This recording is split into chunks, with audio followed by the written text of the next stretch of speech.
18 मई 2017 हेमंत नाम का एक नाबालिग बच्चा जिसकी उम्र महज 17 साल थी, वो अपने पिता से एक सेकेंड हैंड बाइक खरीदने के लिए 40,000 रुपए मांगता है। हेमंत के पिता की सरकारी नौकरी थी तो पैसे की कोई दिक्कत नहीं थी। अपने बेटे की इच्छा पूरी करने के लिए हेमंत के पिता उसे 40,000 रुपए दे देते हैं और फिर 40,000 रुपए लेकर हेमंत खुश होकर अपने दोस्तों के साथ बाइक लेने चला तो जाता है, पर उस दिन घर वापस नहीं आता। अब रात हो जाती है और हेमंत के माता पिता बहुत टेंशन में आ जाते हैं क्योंकि हेमंत का फोन भी स्विच ऑफ जा रहा था। अब हेमंत के पिता बदहवास हालत में पुलिस स्टेशन जाते हैं और हेमंत की मिसिंग की रिपोर्ट दर्ज कराते हैं। अब क्योंकि ये नाबालिग लड़के का केस था तो पुलिस बिना देरी करे हेमंत की छानबीन में लग जाती है, पर पुलिस को हेमंत के बारे में कोई जानकारी नहीं मिलती। और फिर अगले ही दिन हेमंत के पिता को हेमंत के ही नंबर से एक कॉल आता है, पर उस कॉल पर उनका बेटा हेमंत नहीं बल्कि कोई और शख्स था। उस शख्स ने एक भारी सी आवाज में हेमंत के पिता से कहा कि हेमंत हमारे कब्जे में है और अगर तुम्हें तुम्हारा लड़का सही सलामत चाहिए तो 50 लाख रुपए का इंतजाम कर लो और इसकी खबर पुलिस तक नहीं जानी चाहिए वरना वो अपने बेटे को खो देंगे। हेमंत के पिता किडनैपर से बोलते हैं कि वो उन्हें 50 लाख रुपए दे देंगे पर उनके बेटे को कुछ नहीं होना चाहिए। यह बोलकर हेमंत के पिता तुरंत पुलिस स्टेशन जाते हैं और पुलिस को उस कॉल और फिरौती की रकम के बारे में बताते हैं। फिर पुलिस उस नंबर को ट्रेस करने में लग जाती है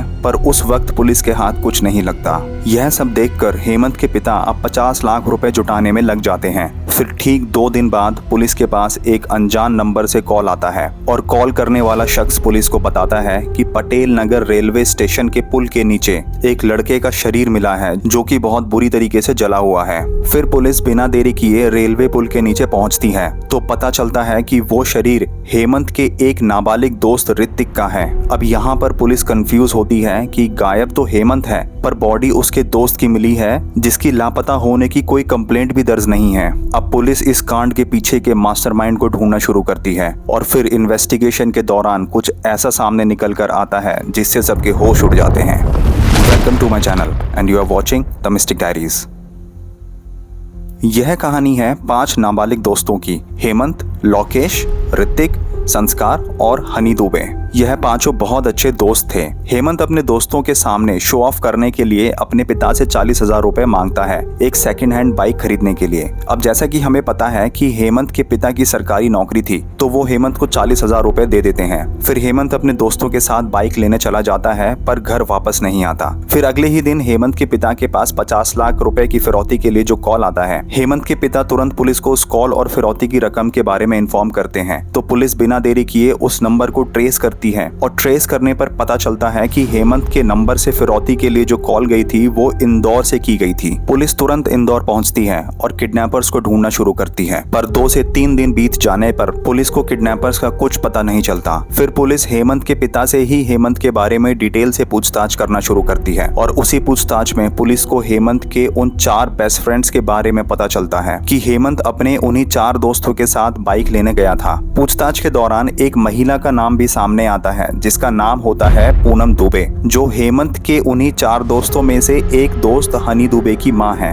और हेमंत अक्सर अपने दोस्त हनी दुबे के घर जाया करता था। अब यह सब सुनकर पुलिस का शक हेमंत के 4 दोस्तों पर चला जाता है और पुलिस हेमंत के 4 दोस्तों को ढूंढना शुरू करती है। अब जैसा कि मैंने आपको शुरू में बताया था कि हेमंत की तलाश के दौरान पुलिस को हेमंत के एक दोस्त ऋतिक की जली हुई बॉडी रेलवे पुल के नीचे मिली थी और फिर जब पुलिस ने ऋतिक के पहने हुए कपड़ों की तलाशी ली तो पुलिस को ऋतिक के पर्स में से इंदौर की टिकट मिली। अब यह सब देखकर पुलिस तार से तार जोड़ना शुरू करती है कि फिरौती की रकम मांगने के लिए जो कॉल आया था वो भी इंदौर से आया था और ऋतिक के कपड़ों से इंदौर की ही टिकट मिली है। अब यहाँ पर 5 दोस्तों में से 2 दोस्तों का मर्डर हो चुका था, पहला हेमंत और दूसरा ऋतिक, तो अब बचे थे तो सिर्फ 3 दोस्त। तो पुलिस अब उन तीनों दोस्तों को पुलिस स्टेशन बुलाकर पूछताछ करना शुरू करती है। अब क्योंकि वो तीनों दोस्त नाबालिग थे और उनके खिलाफ कोई पुलिस के पास कोई सबूत भी नहीं था तो पुलिस उनसे ज्यादा सख्ताई से पूछताछ नहीं कर पाती। फिर 2 से 3 दिन गुजर जाने के बाद पुलिस के पास एक और खबर आती है कि उन तीनों नाबालिग दोस्तों में से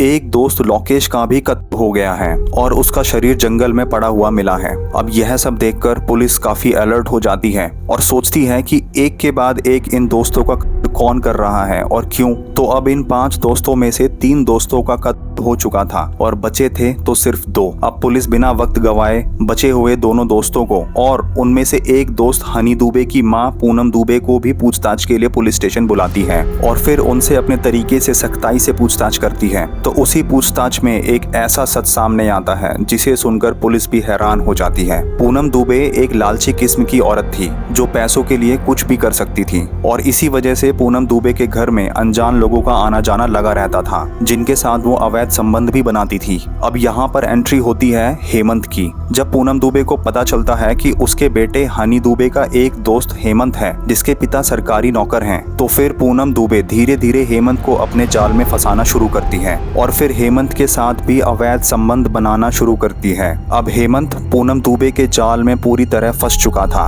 और इसी चीज का फायदा उठाकर पूनम दुबे ने हेमंत को बहला फुसलाकर हेमंत के द्वारा उसी के घर से पैसे और गहनों की चोरी भी करवाई थी और वो सारे पैसे और गहनों को अपने पास ही रख लिया था। हेमंत का पूनम दुबे के घर लगभग रोज आना जाना लगा रहता था और फिर कुछ टाइम बाद यह बात पूनम दुबे के बेटे और हेमंत के दोस्त हनी दुबे को पता लग जाती है, जिसके बाद हनी दुबे अपने दोस्त हेमंत से नफरत करना शुरू कर देता है और उसको सबक सिखाने का फैसला लेता है। अब फाइनली वो दिन आ ही जाता है 18 मई 2017। हेमंत अपने दोस्त हनी दुबे के साथ अपने घर जाता है और जैसे कि वो अपने पिता से 40,000 रुपए की मांग करता है बाइक खरीदने के लिए। फिर पैसे लेकर हेमंत और हनी दुबे पास के जंगल में बियर पार्टी करने चले जाते हैं। अब क्योंकि हनी दुबे पहले से ही हेमंत से बदला लेने की फिराक में था, तो हनी दुबे अपने 2 दोस्त ऋतिक और लोकेश को लालच देते हुए अपने एक प्लान में शामिल करता है और कहता है कि वो हेमंत के 40,000 रुपए में से आधे पैसे उन दोनों को दे देगा, जिस पर ऋतिक और लोकेश मान भी जाते हैं। अब प्लान के अकॉर्डिंग जब वो लोग बियर पार्टी कर रहे थे तो तभी हनी दुबे पहले तो मौका देखकर बियर की बोतल से हेमंत के सर पर वार करता है और उसे अधमरा कर देता है। फिर उस टूटी हुई कांच की बोतल से उस पर वार करता है,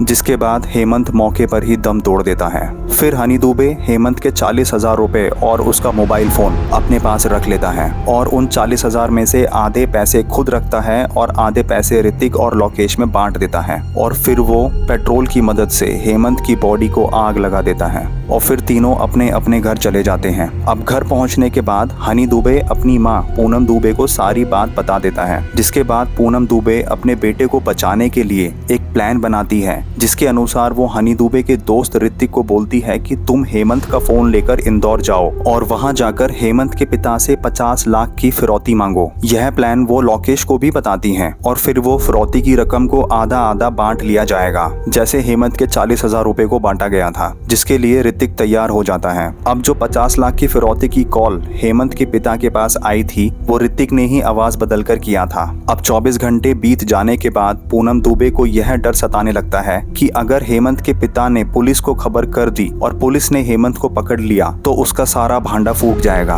और पूनम दुबे और उसका बेटा हनी दुबे दोनों फंस जाएंगे। तो यह सब सोचकर पूनम दुबे अपने बेटे हनी दुबे से कहती है कि तुम इंदौर जाओ और ऋतिक का भी कत्ल कर दो। हनी दुबे अपनी मां की आज्ञा का पालन करते हुए इंदौर जाकर ऋतिक का मर्डर कर देता है। अब यह बात लोकेश को पता चल जाती है और वो पूनम दुबे को धमकी देता है कि अगर उसे उसके हिस्से के पैसे नहीं मिले तो वो पुलिस को सब कुछ बता देगा। यह सब सुनकर पूनम दुबे अपने बेटे हनी दुबे को बोलकर उसके दोस्त लोकेश को भी मरवा देती है, जिसके बाद पुलिस पूनम दुबे और उसके बेटे हनी दुबे पर शक करते हुए पुलिस स्टेशन बुलाती है, जिसके बाद ये खुलासा होता है। फिर सारे सबूत और गवाहों को एग्जामिन करने के बाद कोर्ट पूनम दुबे के साथ साथ पहली बार एक नाबालिग लड़के को भी उम्र कैद की सजा सुना देती है। तो दोस्तों ये थी आज की क्राइम स्टोरी, जिसमें एक सेक्स एडिक्टेड मदर अपने बेटे को बचाने के लिए कैसे एक सीरियल किलर बन जाती है। तो फ्रेंड्स, हमें अपने दोस्तों का चयन बहुत सोच समझ कर करना चाहिए, क्योंकि आज के कलयुग में पैसों के लालच में कोई किसी का नहीं होता। तो ऐसे ही क्राइम स्टोरीज देखने के लिए आप हमारे चैनल को सब्सक्राइब कर दें, लाइक करें, शेयर करें और कमेंट करके बताएं कि आपको मेरे चैनल की क्राइम स्टोरीज कैसे लगती हैं।